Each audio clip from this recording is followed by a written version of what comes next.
Hi everyone, my name's Shovon Stephanie Wiggan. I'm the CEO and founder of Inspiradol, which is based in Birmingham in England. I'm a third year student studying business management and I'm launching my business this year. Hello and welcome to Obehi Podcast. I'm your host, Obehi A14, and I strongly believe that everyone has a story to share. Now let's get started into this episode.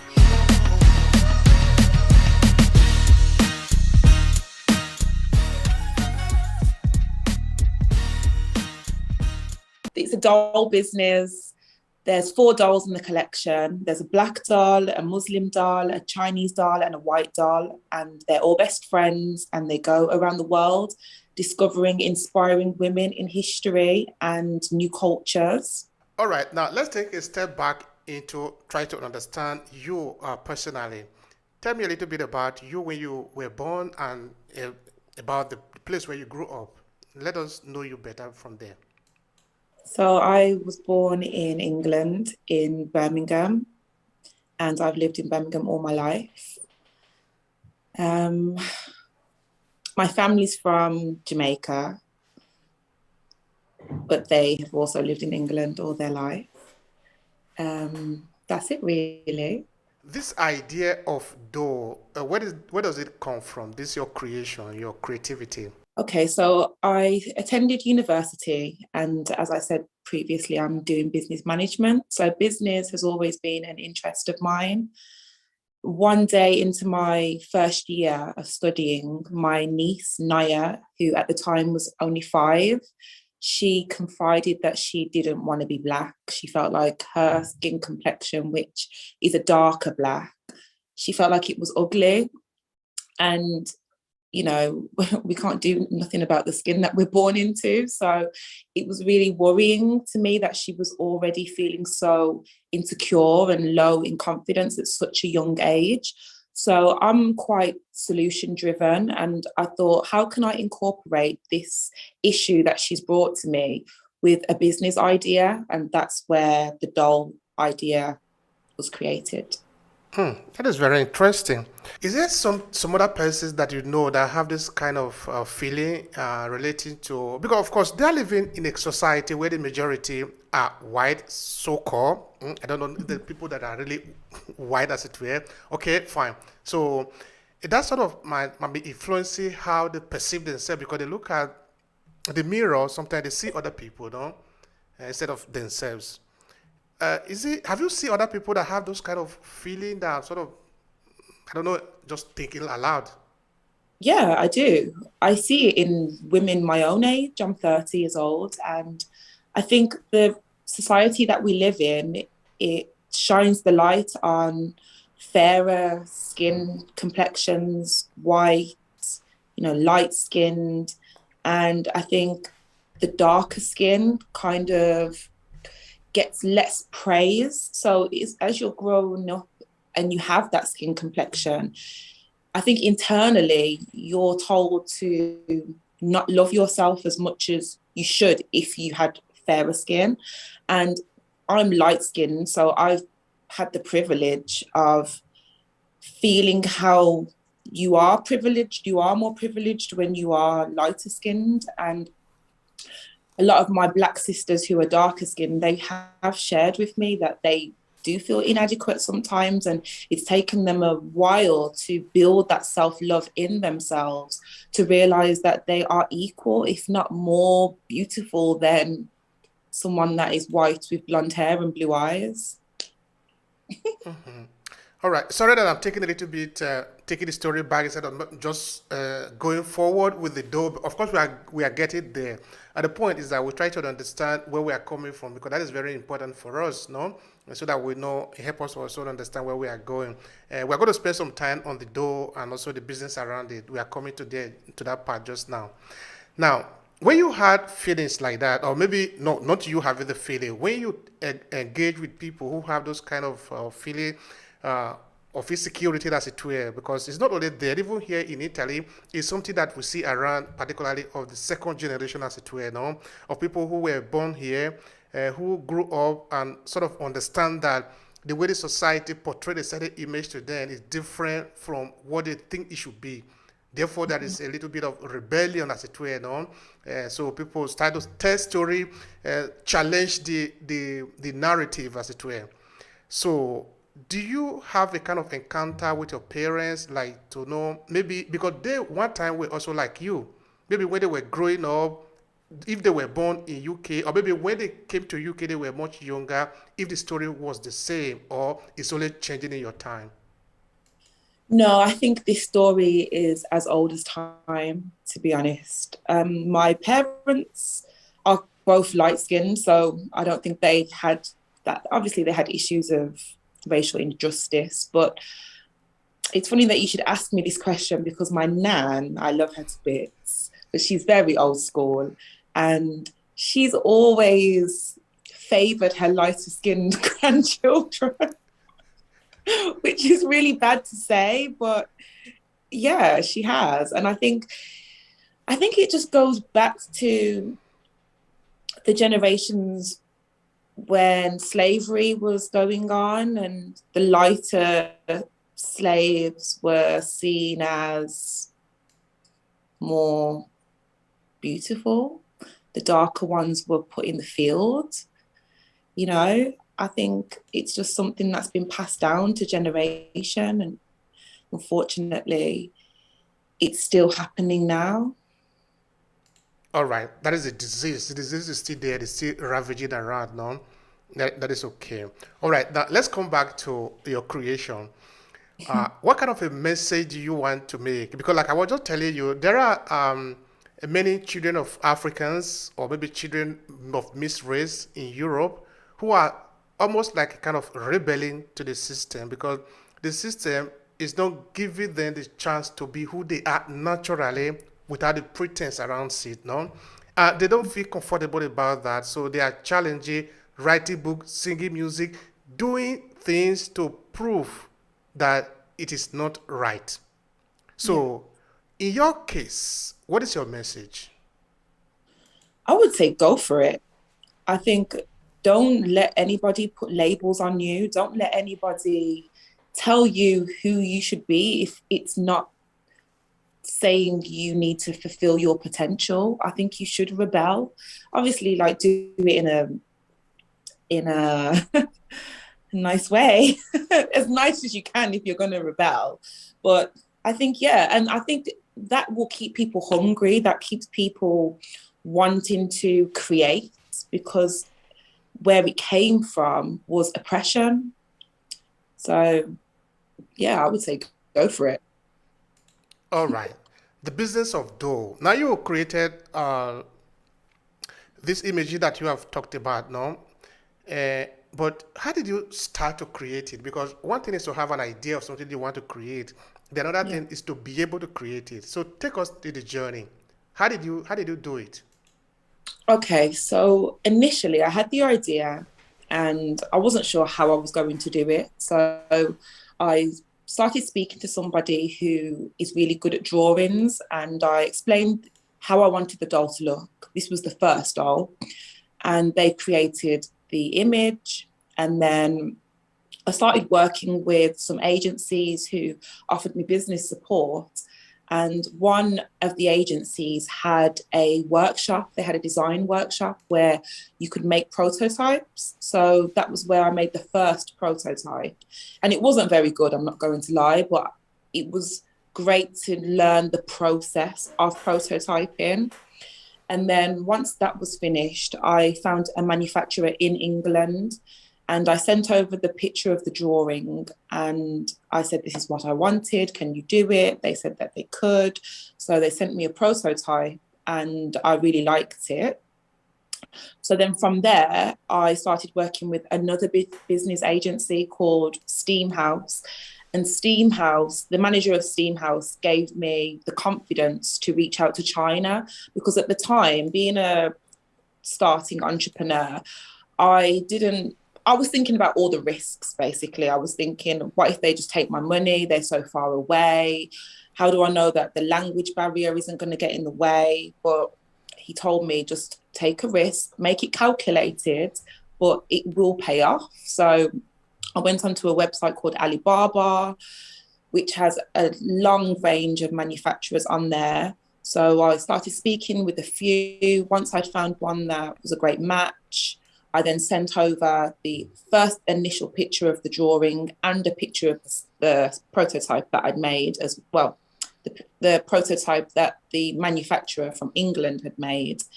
And I asked them, can you make this doll? Which they did. They sent over a prototype. I wasn't happy with the first prototype, so they sent over the second prototype. I was really happy with that prototype. And then I ordered a batch of 1,000 dolls and 1,000 boxes, because even though we have 4 dolls in the collection, we're launching with one to begin with, which is the black doll called Naya, which is named after my niece. So yeah, that's kind of how. That's lovely. Thank you. So yes, that's kind of how the business journey has progressed. It's been a while. I'm talking and I'm making it seem like it was quick and easy, but it definitely takes time to get the products that you want, and you have to be willing to be patient. But it's worth it in the end. Yeah, we're launching in May, which is in 2 months' time, because there was an issue with the first manufacturer. The quality of the goods were not up to standard. So we had to do the process all over again. So we're waiting for the second batch to arrive, which is arriving next month. So I think it's another joy of business that no one tells you about, the many obstacles that you have to face, the failures that you have to go through, but it's all part of the journey. But that is interesting. I mean, we are still expecting it to come up, but at least you have seen some of the copy, okay, the prototype they have given it to you in UK before you sent it to China for production, right? So tell me, how do you feel looking at, because now you are trying to respond to the concern that your little sister have, no? In the, okay, we'll call it insecurity, but you are trying to prove to her that, yes, you are beautiful. People that look like you are beautiful. You know, you are responding to a situation, right? So now you have an idea, but now having it in your hand is something completely different. So I'm trying to understand how you feel having even the prototype created there in UK. There's a feeling of joy, most definitely, because I think there's one thing having a dream, and then it's totally different turning that dream into reality, which I think entrepreneurship is all about. So there was joy, but I also knew that I was very early on in the journey. So there was still a lot of work to do. So I think as an ambitious person as well, it's so easy to be focused on the next goal instead of reflecting and being happy with how far you've come. So I think at the time, now that I'm reflecting back, I don't think I was happy, don't get me wrong, but I was just thinking, we need to get the batch, we need to launch, we need to, there's so much hard work to do, we need to get the marketing right. So, yeah. Okay. Before we move to the marketing, I'm trying to understand also the kind of strategy that you put in place to get it out to the world, because you didn't call me, I called you, because I saw what you are doing. That is why I contacted you for this interview, which means that somehow some things you have done, right? Put out there in terms of the marketing. But before we got there, when you showed to your sister, what did she say? I mean, what was her reaction? So it's my niece. Sorry. When you showed to your niece, sorry. It's okay. It's fine. She was really, really happy. I think she just felt like my auntie has made a doll just for me. I think she was really happy. And because she was only 5, I don't think she realized how powerful her telling me she did not want to be Black made me feel. I think she just saw it like it was a throwaway comment and that there was going to be nothing done of it. But that comment definitely stuck in my head. And once I showed her the doll, I think she knew how special she is, that just from her voicing how she felt, it's now made her auntie create a business. And that's good, and that's great. And I think that is what entrepreneurs do in most of the cases, no? In that you look at the world around you, look at your society, you see a problem, you try to provide solution to the problem, no? In terms of maybe creating a course or creating a product, or I don't know, but you definitely provide a solution to that problem. And I find that to be very interesting, no? Okay, now let's look at about the marketing, like I was saying before. How do you, because you have not yet launched it, now you are planning for the launch. How do you intend to go about the marketing? Because I think it's really interesting what you're doing, for the message behind it. So how do you intend to go about it so that more people can hear of what you're doing? Well, when I initially had the idea, we didn't just want to make a black doll, because the world that we live in, race does make people feel uncomfortable, especially if they don't have to go through the problems that certain races do go through.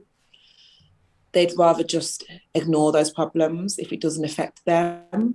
So I wanted to go down the road of being inclusive. I wanted a white girl to be able to play with my black doll, a black girl to be able to play with the Muslim doll. I wanted it to reflect the society that we live in. So that's why we decided to do 4 dolls instead of 1, and make them best friends and have them be all different cultures. And then also throw in that they travel around the world, and then also throw in that when they travel around the world, they meet inspiring women from all different colours, all different areas of the world. And I feel like I had to strip back the different layers of the brand and join them all up together, which I think was the best thing to do, because now when people speak about Inspire Doll, it's not a black doll they speak about best friends that travel the world together. And that happens in any community. So That is very, very inspiring. I think it's right. Inspiring though. Yeah. The word they really make a lot of sense now. So tell me, what is the reaction of the people around you? Surprisingly, a lot of the people who like the concept are white. They're white. I think they feel included, even though we are launching with the black doll first. They are looking at this little black doll like she's representing a girl who just wants to feel beautiful and wants to travel with her friends. And any little girl can relate to that. So I think with my dolls, you strip back the race and you concentrate on their character, you concentrate on the storyline, which I didn't realize at the time that it would make people feel comfortable with the brand. They feel like the brand is approachable.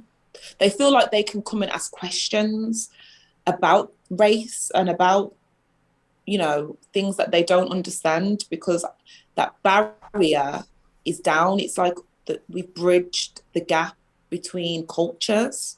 So when they want to ask questions, it's informative. They don't feel like, should I not say this? Does this make me racist? White people sometimes they don't want to say things what they're thinking because they have to be politically correct, or they don't want to get into trouble by the things that they say. But with this brand, because yes, it is centered around race, it also is centered around education and geography and fun. So it makes people less afraid to ask questions. And to maybe your closest ally, you might put it, maybe your closest friends, what do they say to your product? What did they do? You have any critiques, or do everybody like it? Share something with me. Do I have any critiques? Not to my face. Okay, that's already good enough. I've had really good feedback, to be honest. My friends are really proud. I think if anything, I've inspired people to take an idea and believe in it and go for it. Because an idea will start off here, but then later down the line, it can end up here. It's just if you have enough persistence, enough belief to continue the journey. Because when I first started in business, I wasn't confident to do public speaking. I wasn't as articulate as I am right now. It's been something that I've had to learn. I've had to invest in myself and want to be a credible businesswoman. And I think they've seen the growth. So it's inspiring to people that, you know, you can grow and you can really live the life you want to live if you believe in yourself. All right, Shovon, you see, now there are younger people out there who are younger than you, who are looking at you now as a kind of a role model because they see that you do it. They are telling themselves, I can also do it. But they don't know how to do it. To climb up to that ladder, to be able to take the idea they have in their head and have it on their hand as a product. What do you want to say to them? Okay, I would say building a team is very important because there's going to be days where you feel sad, you feel low, you don't know what to do. And your team needs to be as strong and as supportive with you through the downs as well as the ups. Also surround yourself with people who know more than you, who are more knowledgeable than you, who are more experienced than you. Always be willing to learn. Always be willing to learn. I think that's very, very important. You can never learn enough. Being positive, because entrepreneurship, there's going to be quite a lot of downs. It's not, you know, people think going into business, you click your fingers and you're rich. It's not like that. It's a lot of hard work, a lot of hours you're putting in, a lot of time, energy, dedication, that sometimes you don't see back until a few years down the line. Having faith as well. I believe in God. I'm a Christian. I definitely think having faith is important because your idea is in your head to begin with.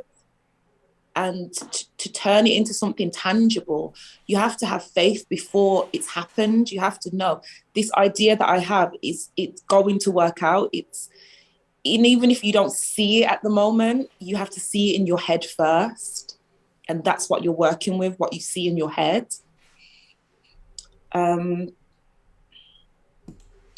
else? All right. Yeah. Good. Those are very important. They're vital things to remember. And I note that you made mention of the fact, I think, two times that doing business is not just like eating chocolate and hoping that things are going to work out for you, which is, of course, is true in many of the cases. Now, what do you want to share with me? What has been some of your challenges from your idea to the realization of your project right now? Well, we were supposed to launch in September last year. So I actually had the launch planned for my 30th birthday. And how I started the business, I was doing it in phases. So phase 1 was the prototype stage. Phase 2 was the photo shoot. Phase 3 was doing the marketing, like Instagram, getting the website done. Phase 4 was the dolls arriving. Phase 5 was the launch. So once every phase had started, then I moved on to the next phase. So I was already planning the launch. So when the dolls arrived and the quality was not up to standard and we had to send them back and then we had to do the process all over again, oh my goodness, it was so hard to go through because I had planned. I mean, when you plan, you don't plan to fail.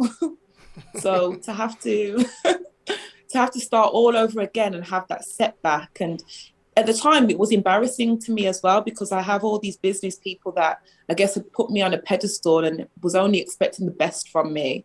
And then to have to tell them, oh no, we have to start all over again. And we have to do the prototype stage all over again and make sure everything is, you know, done properly. And we won't be launching until next year. It taught me about real life business because I'm studying business management at uni. University is more theoretical stuff. It's not practical. So to learn how to fail from from such an early stage in business, it was very hard. I'm not going to lie, it was very hard. But now that time has passed and we're so close to the second launch, well, it is still the first launch. Now I realise that everything happens for a reason. I feel stronger this year. I feel more dedicated to the business this year. I have less doubt. So, yeah, I'm just seeing it as it was a learning curve. But at the time, it was very painful to have to go through. That's true. We can feel it from here. but it's good. It's good to continue, no? And I think also it's a very good thing that you are studying business and you are also practicing business. So you are learning from both sides, because even when you finish your education, your university, and you start running your business, you are still going to be learning all through, no?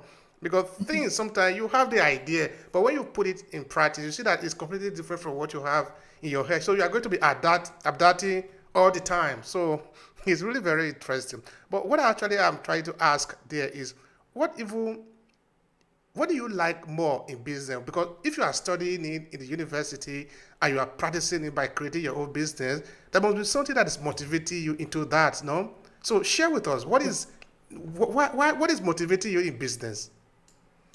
I like the idea of having freedom, because at the moment I'm not making a profit, but knowing that I've created something from the ground up that I can pass down to the next generation, that to me is so powerful. No one can't take that away from me.